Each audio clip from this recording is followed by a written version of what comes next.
Tadi saya dapati fawaid bisa menghadiri majlis ta'lim Syekh yang ada di Masjidil Aqsa. Beliau katakan bahwasannya janji Allah itu pasti benar. Janji Allah itu pasti benar. Di antaranya di zaman Rasulullah sallallahu alaihi wasallam, sahabat-sahabat Nabi sallallahu alaihi wasallam waktu Hudaybiyah mereka tidak bisa masuk.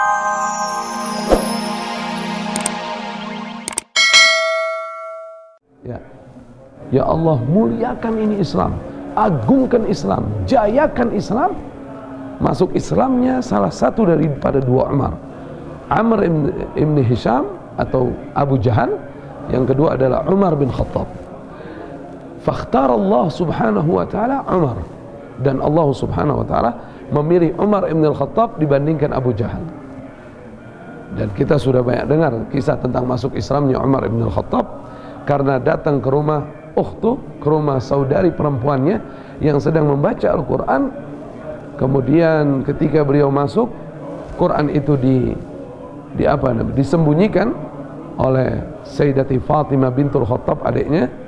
Khabbab pun yang mengajarkan Quran saat itu sudah bersembunyi, sehingga Umar ibn Khattab mengetahui bahwa suami daripada adiknya yang bernama Sa'id masuk Islam, Sa'id bin Zaid radhiyallahu anhu, dan juga putri beliau, saudari beliau yang bernama Fatimah bintul Khattab juga masuk Islam.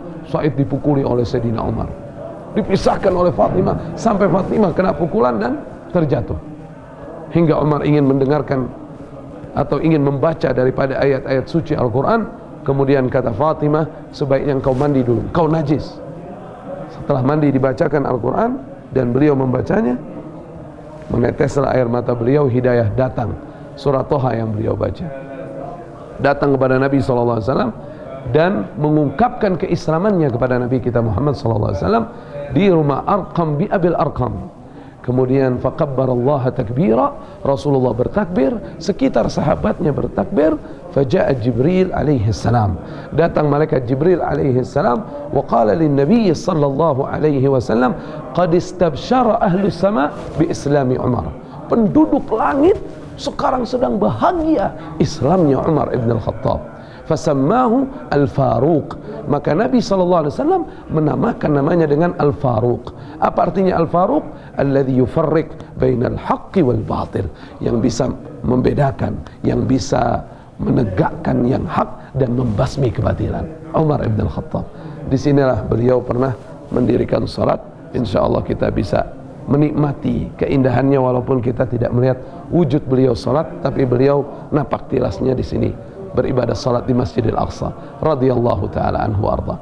Dan keajaiban besar ketika Syam sudah dikuasai oleh kaum muslimin, Syam, kemudian Baitul Maqdis dengan mudahnya dibuka oleh kaum muslimin, dan para pemegang kunci Baitul Maqdis ini meminta mereka menyerahkan kunci ini kepada siapa? Kepada Umar ibn Khattab. Mereka inginnya menyerahkan kunci ini kepada Umar ibn Khattab. Dan akhirnya Umar bin Khattab datang Sayyidina Umar ibn Khattab dengan pakaian sederhananya, beberapa jahitan di pakaiannya ada. Kemudian sampai di perbatasan, ya, sebelum masuk ke Baitul Maqdis, itu para panglima besarnya itu menunggu dengan pakaian bagus, dengan kuda yang besar, karena saat itu Sayyidina Umar hanya menggunakan keledai dengan seorang anak kecil yang mengantarnya. Berapa masafah gantian, nanti Umar yang naik di atas keledainya, nanti itu anak kecil yang naik di atas keledainya. Sesampainya di perbatasan disuruh ganti pakaiannya Sayyidina Umar ganti pakaian yang lebih bagus, katanya biar umat Islam ini ada izzahnya, ada kemuliaannya. Jangan pakaian-pakaian begini, ya kan? Kita malu ya Amirul Mukminin, pakai pakaian bagus, pakai kuda yang keren. Begitu udah mau masuk Baitul Maqdis, Sayyidina Umar bilang apa? Keledai saya mana? Pakaian saya mana? Datangkan lagi. Sayyidina Umar berganti lagi dengan pakaian sederhananya, dengan keledainya, kemudian masuk dan dibarengi dengan anak kecil itu. Dan pada saat masuk, anak kecil itu yang harus berada di atas keledai. Kemudian Umar ibn al-Khattab yang membawa keledai itu. Ini dalam riwayat, ada juga riwayat lain anak kecil itu tidak ada, wallahu alam bisawab. Tapi pada saat Umar Ibn Khattab masuk, intinya menggunakan pakaian sederhana. Tercengang itu para ahli kitab yang ada di Baitul Maqdis. Artinya apa? Ternyata di kitab-kitab sebelum Al-Quranul Karim itu sudah dikabarkan bahwa nanti akan dibuka Baitul Maqdis kejayaannya oleh salah seorang pengikut Nabi terakhir. Ciri-cirinya pakaiannya bertambal, orangnya sederhana, dan itu adalah Umar Ibn Khattab radhiyallahu ta'ala anhu wa arda. Dan tidak sedikit dari penduduk Baitul Maqdis ini yang menyatakan Islam. Akhlaknya Sayyidina Umar Ibn Khattab radhiyallahu ta'ala anhu kepada orang-orang di luar agama Islam juga ditunjukkan sebagai seorang muslim. Padahal beliau sudah menguasai tempat ini, tapi ada bangunan gereja yang tua saat itu, dan itu tidak dibongkar oleh Sayyidina Umar Ibn Khattab radhiyallahu ta'ala anhu, dan beliau membangun masjid ini untuk ibadah salat kaum muslimin. Masya Allah, radhiyallahu ta'ala anhu. Insya Allah akan bermunculan Umar kembali yang bisa menegakkan yang hak dan membasmi kebatilan. Allahumma arinal haqqa haqqan warzuqna tiba'ah wa arinal batila batilan warzuqna ijtinabah. Ya Allah, nampakkan yang benar itu benar dan karuniakan kami untuk dapat menjalankan kebenaran itu, dan nampakkan kepada kami yang batil itu batil dan karuniakan kami untuk dapat menjauhkan dari kebatilan itu, insyaallah. Setelah yang satu ini, Nuri akan mengajak keluarga muslim untuk melihat beberapa peninggalan sejarah Islam yang berkaitan dengan kasidah burdah. Tentunya di negeri para nabi. Sejarah Islam dimulai dari sini. Nah, keluarga muslim seperti yang sudah Nuri bilang tadi, kita akan menengok beberapa peninggalan sejarah Islam yang sangat menakjubkan. Penasaran seperti apa? Langsung saja kita simak tayangannya bersama Syekh Fikri. Sekarang kita sudah keluar dari ruangan musalla Umar Ibn Khattab radhiyallahu ta'ala anhu. Dan perlu saya sampaikan, kita ini berada di Masjid Qibli, di lokasi Masjidil Aqsa ini sekitar 14 hektar lebih. Nah, ini adalah Masjid Qibli. Nah, yang kita sering lihat di foto-foto yang warnanya gubah emas itu adalah Masjid Sakhra atau Dome of the Rock. Nah, kalau orang biasa nyebutnya seperti itu. Nah, saya pengen nyebut bahasa Inggris ngeri salah gitu. Nah, itu ya. Jadi ada dua. Nah, tapi kalau di masjid yang gubah batu suci itu tidak digunakan untuk sholat fajar, tapi di sini digunakan untuk sholat fajar ya. Oke. Ini adalah suasana menjelang waktu isyraq ya di Masjidil Aqsa atau Masjid Qibli. Kalau kita lihat, ini adalah mimbar peninggalan dari Salahuddin Al-Ayyubi, tapi sudah tidak asli lagi. Kenapa? Karena 45 tahun yang lalu mimbar ini pernah dibakar oleh oknum non-muslim. Ini pernah dibakar dan diganti sesuai dengan mimbar sebelumnya. Jadi ini adalah bawaan dari Salahuddin Al-Ayyubi radhiyallahu ta'ala anhu ketika membuka Baitul Maqdis. Dan dipercaya oleh sebagian orang bahwasannya mimbar ini sebenarnya aslinya dari Nuruddin Zanki.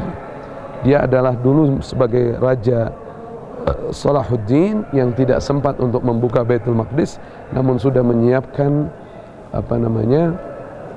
menyiapkan mimbar untuk Baitul Maqdis. Nah, kita jalan. Ini dulu pernah terkena pernah hancur ini atasnya, kemudian dibangun kembali. Alhamdulillah. 6 bulan yang lalu saya datang masih seperti ini, dan sekarang masih juga taraf pembangunan. Insya Allah segera dimudahkan oleh Allah pembangunan Masjidil Aqsa.